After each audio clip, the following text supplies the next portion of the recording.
Good morning, good morning, good morning, and welcome to another episode of On the Couch with Creatives. I say good morning because I'm here in the UK, but good afternoon or good evening if you're anywhere else in the world. I'm Melanie Perry. I'm Julie Hagnew. And this is On the Couch with Creatives. Fans and followers of the show will know by now that we're part of the Creatives Group, the private network for creative professionals everywhere. Together, we help you to create at your best, connect you with like-minded individuals, and therefore help you develop your creative practice and grow your creative business. That sounds like a good idea to you, and you'd like to join our large growing number of creative professionals?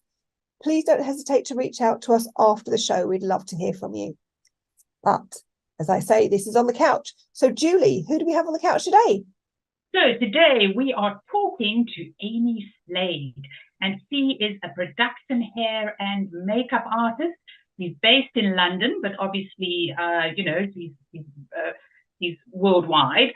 And she's worked on films, short and feature films in the theatre. We're going to talk about Shrek, the musical, and of course, fashion and media and commercial shoots. He specialises in period and modern makeup, as well as hairstyling. So let's hear all about it. So hi, Amy. Welcome to On the Couch with Creators. Nice to see you. Hello, thank you for having me.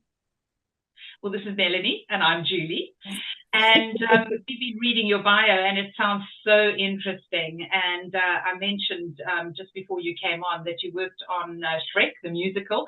So why don't you kick off telling us a little bit more about the theatre productions that you've worked on? So I've done a little bit of theatre. I'm still a student at the moment, so I'm about to start my third year at uni.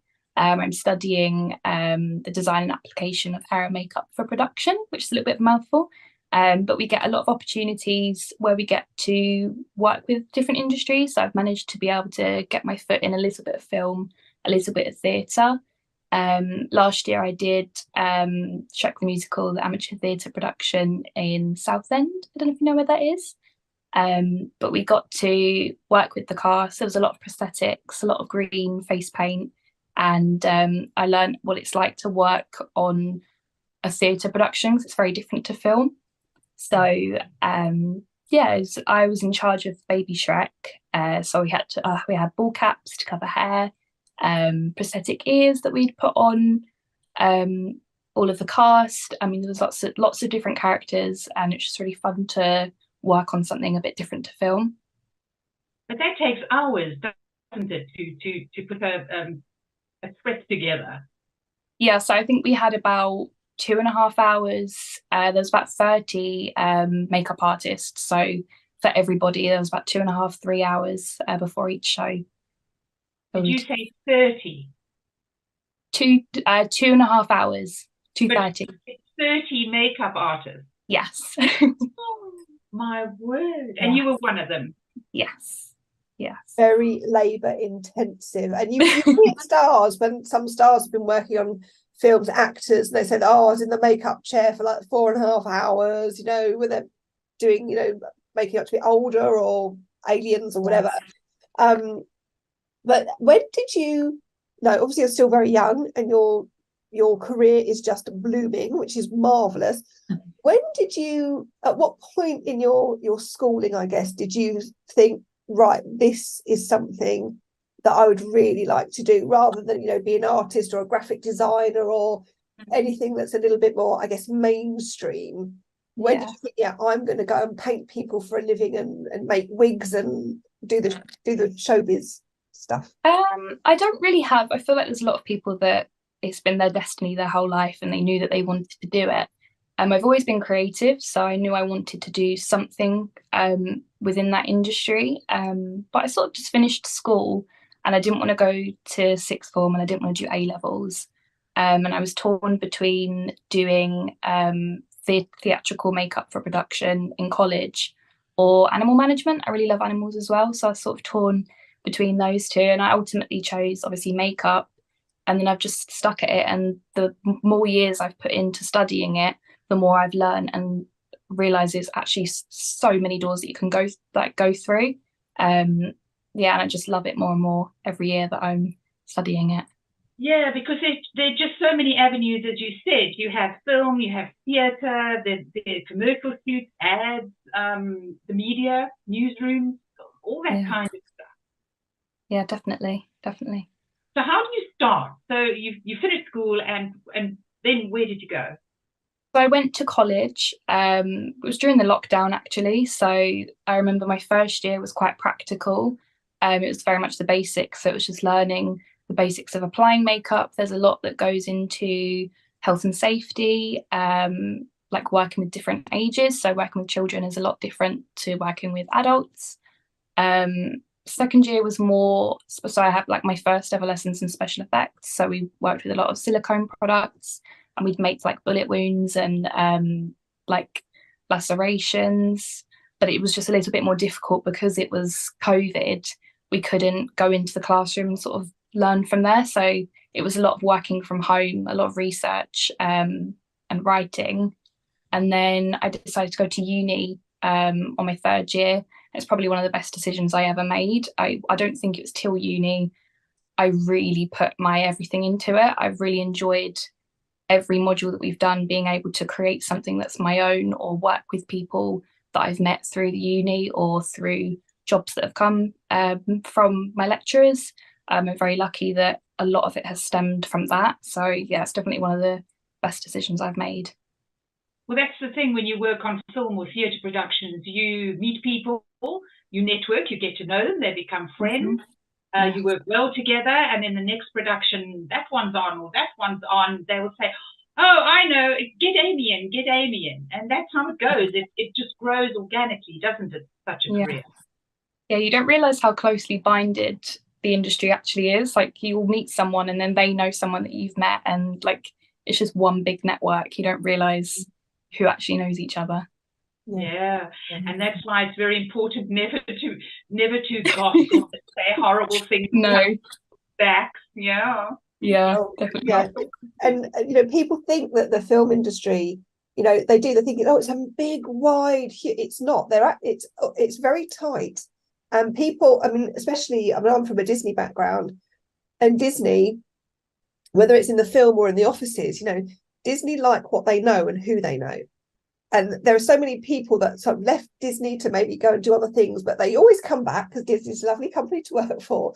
And they always come back, and it's like they're returning to the family. And if you've worked for Disney once, the chances are you can work there again and again and again, because they know you, they like you, they know that you know the way that they do things.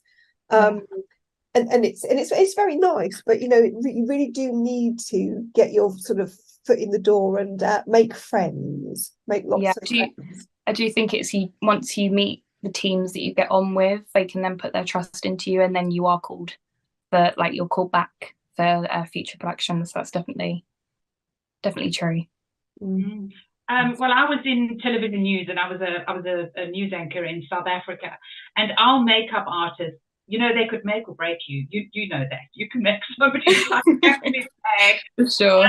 But luckily, I had wonderful makeup artists, and they did other things as well. They obviously would come in and do the breakfast show or the evening news, but during the day they were on film shoots. They were doing ads, doing the Miss South Africa pageant, even the Miss World pageant. They would fly all over the world. It's just such an interesting job. Yeah, I do think makeup artists are sometimes underappreciated. I think a lot of people think it is just putting on some makeup and calling it a day, but there's a lot of research that can go into it sometimes.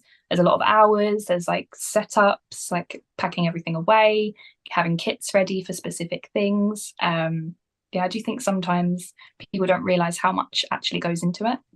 Yeah, you walk into the job literally with suitcases, don't you? Yes, multiple sometimes. It's like me just on a weekend away, just to do that.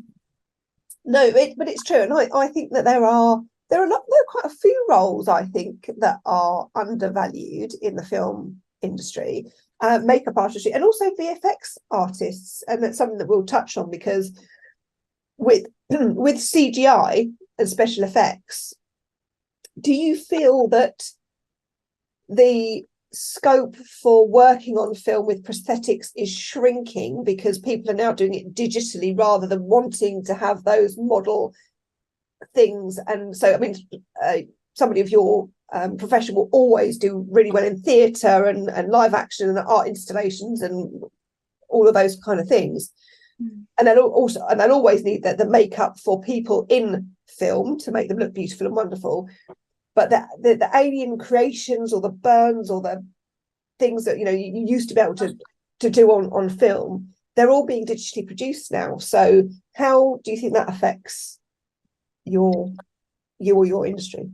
I think that's being talked about a lot at the moment. I think it's cheaper as well to do it digitally than it is actually to have a makeup artist like apply prosthetics or anything. But I don't think you quite get the same effect when it's physical instead of digital. I don't know if you can kind of sometimes tell. I also learned at uni that you can't actually go inward.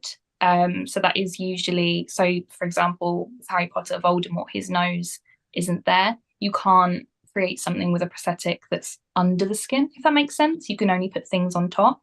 So I know that sometimes you have to do something digitally, but if a production is happy to put the budget in to use the prosthetics, you can really tell. I know with Stranger Things, Vecna's character was all completely prosthetics, and I think that really paid off.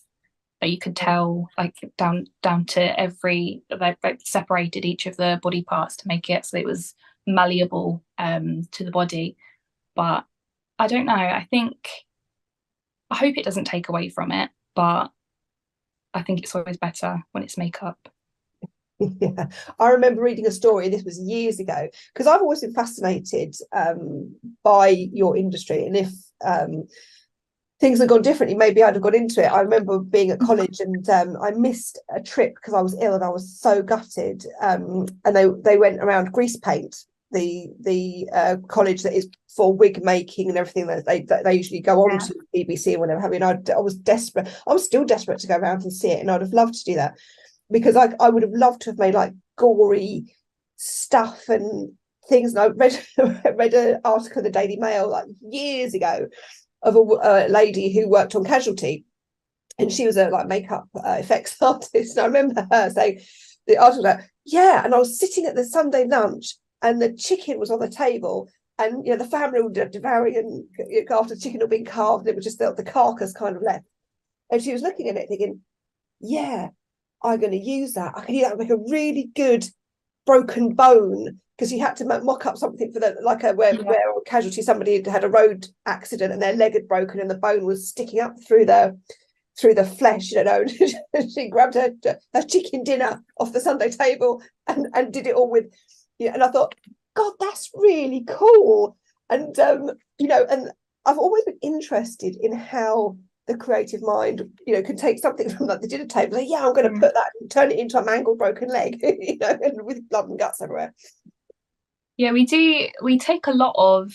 I did a unit where we made flat molds. It's like a smaller prosthetic, and I did an open abscess, and you'd had to look at a lot of forensics images, which isn't for the faint-hearted. Some of them are brutal, but you're able to learn about how the body works, and if you want something that's realistic, you do have to look at those images and study like what has actually happened. If you're reading a script and it's happened a certain way, you can then sort of work out how that would realistically look if it was to happen in real life. I think it's just a lot of research a lot of the time, a lot of images to reference by.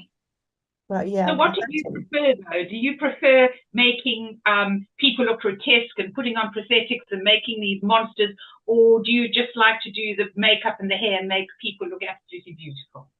I think I was so, in the beginning, I really liked special effects. I recently, I've been working with NARS, which is a makeup brand, for nearly a year now.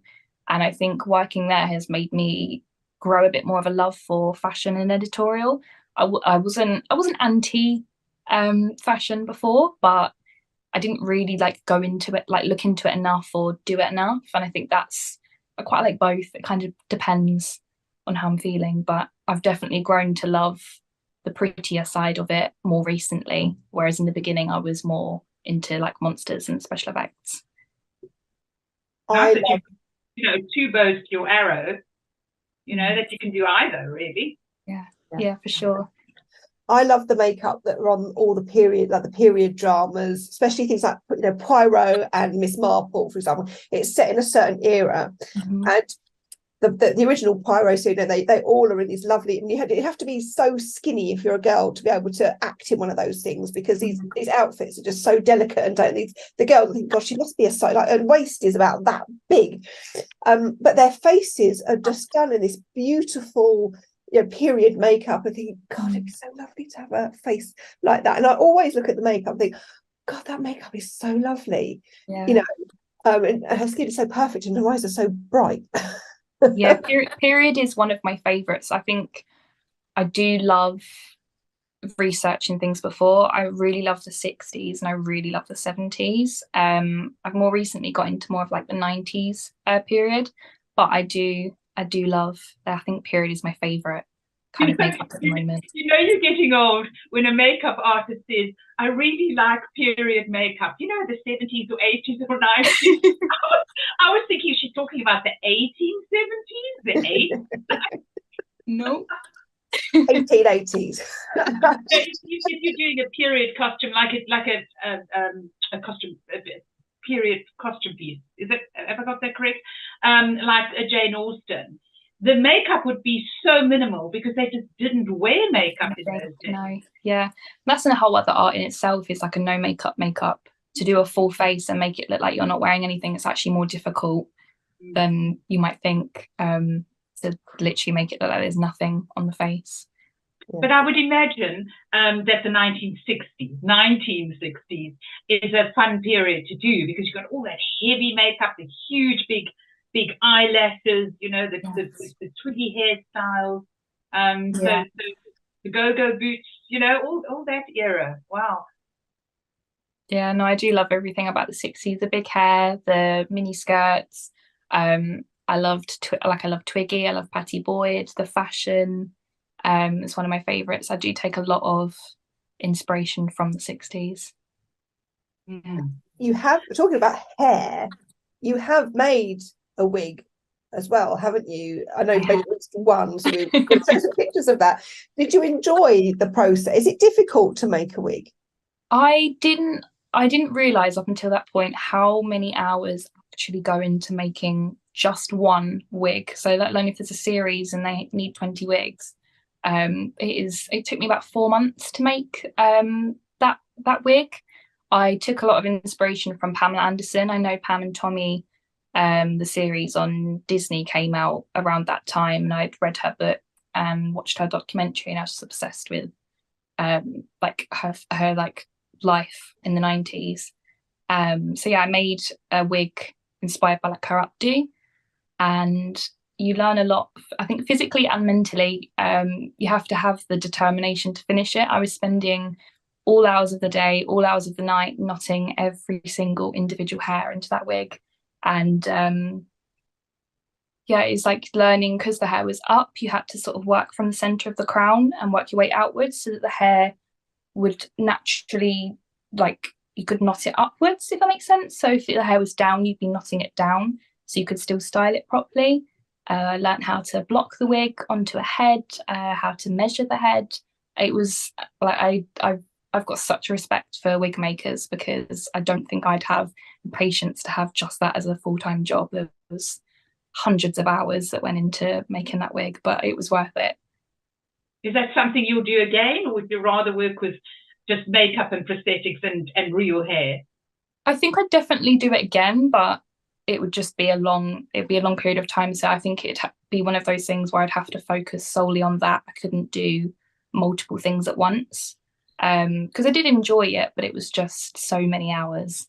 Labour intensive, absolutely. Yes. Wow. I never knew it was that long. That surprised me. I was really proud of it though, because I could have just decided that I didn't like, it was too much. I didn't want to do it, because even the lace is in separate pieces. So you have the crown, you have the nape, you have the hairline. So because my hair was up, there was a separate piece of lace at the front. So that took a few weeks just to sew all of that together before I even put hair on it. It must have been about a month. Yeah. So yeah, wig makers really are good. Kudos to you. Yeah, I don't think I'd even want to attempt that, to be honest.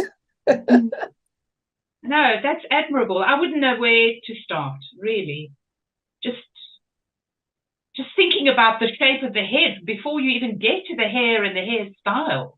No, I mean, our lecturers were really good. They had a lot of patience with us because everyone was moving at different paces. So some people would finish quicker than others. Because we all had different hairstyles. Some of us had fringe. So I had a fringe in mine. So the front of the hair had to sort of be knotted forward so that it could fall the right place. Some people had hair that would go further back, so the hairline was further back, so you had to do the lace differently for that. If you had a parting, you had to counter in for that, so you had to do the lace differently, so that the hair direction was the same, so you could have the hair going in the right way. But yeah, there's so much that goes into it. Did you get to choose what style that you were working on? Did your lecturers give you all a style, or did you get to choose your style? Yeah, so we had all the freedom. We could make whatever we wanted, whatever length we wanted. One of my friends had, it was like the longest, it must have been about 20-inch hair, like it was the longest hair. It was like a Dolly Parton look at the end. That was really good, yeah. And what kind of hair did you use? So we used human hair. I think it was called Silky Weft. I got it from PAX.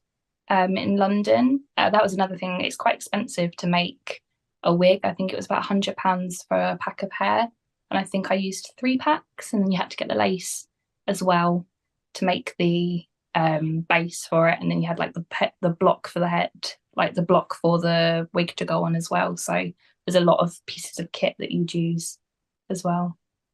It's not just the wigs. Going back to being a basic makeup artist, I've seen it. You have to invest a lot of money into your kit. It's not just eyeshadow and all that. You have all the different brushes and all the different palettes and all the different lipsticks. You're like a walking shop wherever you go somewhere, aren't you? Yeah, I think I've only just started to get my kit to how I wanted. We were quite lucky in college that we had like student starter kits, so you'd have just the basics. And then over the years, I've just been able to replace things, or I quite like decanting my kit, so to try and save space or make it light to carry. There's a lot of like melting lipsticks into little pots and separating concealers into palettes so that it can just condense everything down. I feel like I've been doing it for 3-ish years, like work experience as well. And I'm only just starting to get it how I want it, like perfectly. And I don't think you ever will stop adding to it and tweaking it. No, definitely not. Well, you always do something. Like I had, I worked on a short not that long ago, and I didn't have blotting papers in my kit, and I've never had blotting papers in my kit. And after that, we worked in a hotel room I've never been in a room that was that hot and sweaty in my life. I was sweating in places I didn't know I could, and where the sun was beaming on the glass wall, everything was just heating up, so everyone was just sweating. And it was one of those where I was like, I need blotting papers in my kit. So now I've got blotting papers in my kit. So you're always learning what you could add or what you might need in the future. You do airbrushing? I can't say I do it. I've done it a couple of times, but it's quite tricky. I think it's quite difficult. But I know they use it a lot for TV. A lot of airbrushing, yes. Makes you look beautiful. Yeah, flawless. Flawless. It's just sometimes, I mean, I haven't done it since college, so I should really go back and try it. But I've got my machine and I haven't used it for a couple of years. But it's trying to get that flawless, smooth, like not going back over it and having like little splodges. But yeah, it does. It is difficult. It's difficult yes. to get that perfect. Even like with spray tan, you know, you've got, there is a skill. It's like everything else. It is a skill. You know, so, and they had to bring it in because as soon as television went to HD, it was such a shock because suddenly all the TV presenters could see their wrinkles, their freckles, and they would go, "Oh my God, I really." There was no hiding anything. Yeah, and that's when they brought in the airbrushing makeup to cover all that stuff that HD television just like showed. Yeah.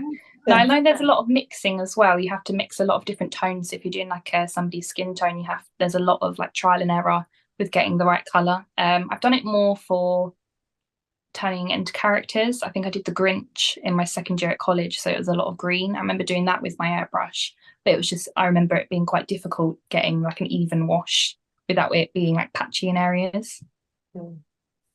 Yeah, but the Grinch is all one colour. When you're doing airbrushing for, say, a TV presenter's face, you need to just go for the blush and for the lips. Yeah. Not a solid block of colour. No. Wow. Yeah. There's so much to think about. So much to think about. I think it's wonderful. I've always, being in television myself, I always had so much respect for the makeup and hairstylists. I really did. So it's been so nice chatting to you. Do you have any tips for people who want to go into the same industry that you're going in? I think first thing I would say is just say yes to everything if you're able to. You never know who you're going to meet, who you're going to work with again. I'd rather say yes to a job, and maybe if it doesn't go as well as I'd thought, at least I've learned from it and I can take that on board in the future, instead of saying no to it and then always wondering where that could have led me. So I think always saying yes, networking for sure.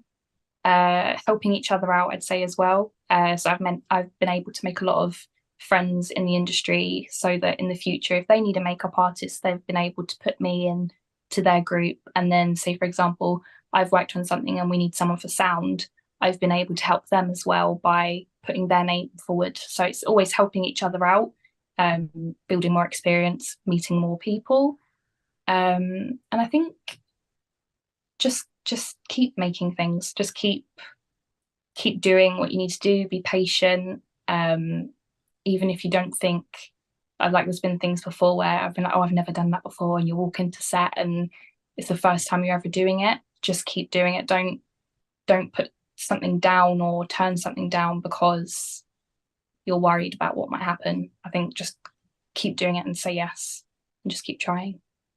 Very, very good advice. I remember when I did my first live radio show, and again, live is like, I was terrified.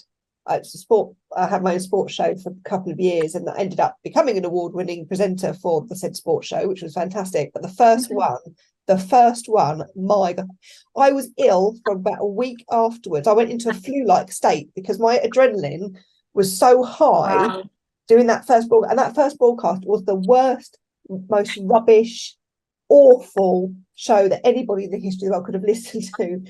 And I very nearly didn't go back the next week. I very nearly just thought, I can't do this.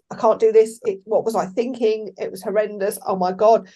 But I thought, no, if I don't, I'm never going to. And so I did. I went back, and the second show was it wasn't far from perfect, but it was a lot better. And then week on week, it got better and better and better and better. But if I hadn't have gone back, it's like getting straight back on the horse, isn't it, when you fall off? Yeah. Well, it's just practice and rehearsal. It's practice to the point where it just comes naturally. Yeah, they always say the first time you do something is never going to be your best. The more you do it, the better you're going to get. So you've always got to start somewhere for sure. It was horrendous. I had to try and drive the desk. It's like, oh God, I didn't know what I was doing. It was still a blank airspace, which is like a big no-no in radio. I mean, there were pockets of it, and I was just like, but that's behind me now. You got there. Sounds like a nightmare. Oh, it was awful, Julie. Well, okay. So now we want to dig a little bit deeper into your creative psyche. So you're going to play the Values Jam with Melanie, and just bear in mind that whatever you say is not wrong or right. Okay? Okay. I'm going to run my finger, along my cards, and you just shout stop when you want me to pick a card. And stop. Stop. Right, what have we got? Oh, this is quite a good card. We should talking a little bit about health and safety. You picked safety, the value of safety. So as we're all creatives here, we're going to ask you creatively about what that means to you. So Amy, safety. What does safety mean to you? What does it look, feel, and sound like?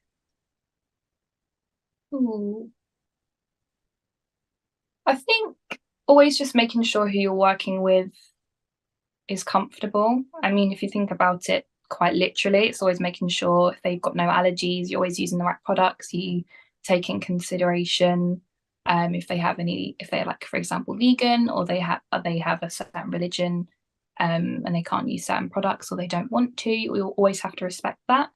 So I think that's always like solely the first thing you want to ensure.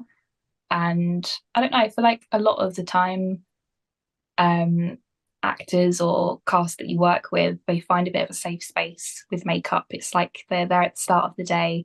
They can, like, you almost become like their friend. They'll tell you about how their day's going, or at the end of the day they can just talk about everything that's happened, and it's just providing that safe space for everybody. I think makeup's just that nice little sweet spot.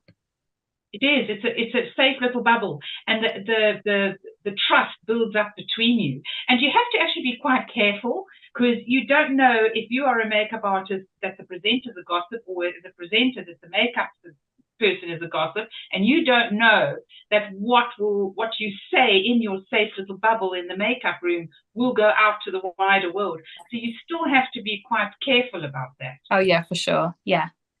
And I'm sure you probably are a bit like hairdressers, really. You probably, it's not just the safe space, you end up being a bit of a therapist as well, I would imagine. Because you know, that's where they let it all out, you know, the grief and the strain and the, oh God, I'm sorry I'm late, but I'm really pissed off at home because of, you know, the dog was sick and gone, you know, and you have to kind of sort of almost help them calm down and get into the state. And plus as well, they have to put their trust into you, because at the end of the day, you're using their face as your canvas for the production or the shoot, so they have to put the trust in that they are going to be happy with what they have at the end.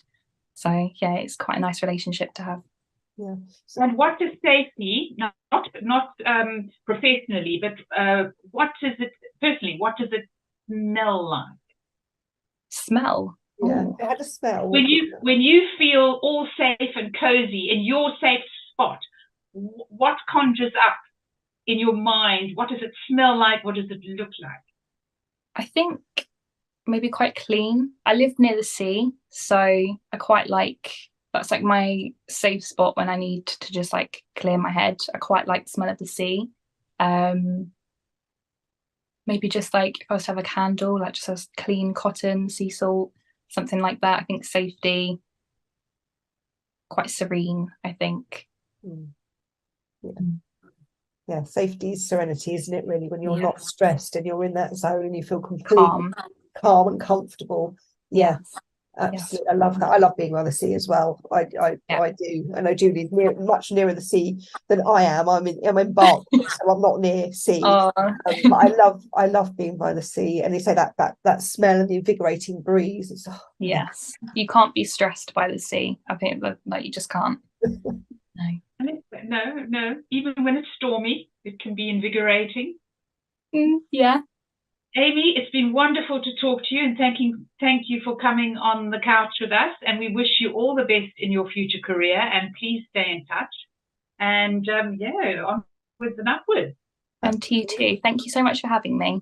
Oh, it's been a delight, Amy, and thank you to Julie for being my co-host, and we will follow your career with interest. So when you're rich and famous and worked on all the big shows, we'll have you back and you can talk to us about what it's like to work on those kind of productions, because I'm sure that's you can tell us all the gossip. Nice gossip, not nasty. We're not nasty, no. Nice gossip. Yeah. Fantastic, Amy. Thank you so much, and thank you to all for joining us too. But until next time, we'll see you.